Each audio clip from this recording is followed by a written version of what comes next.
আমি ক্ষমা চাইছি আপনাদের কাছে। আপনারাও আশায় ছিলেন আজকে সমস্যাটা সমাধান হয়ে যাবে।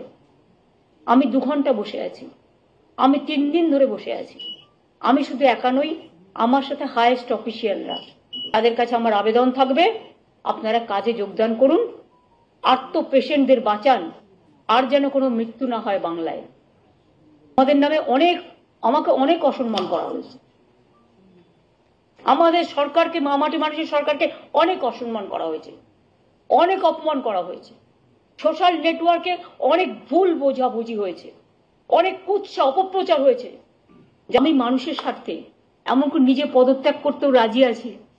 আমার মুখ্যমন্ত্রীর পদ চাই না, কিন্তু আমি চাই মানুষ বিচার পাক, তিলোত্তমা বিচার পাক, আর সাধারণ মানুষ চিকিৎসা পাক।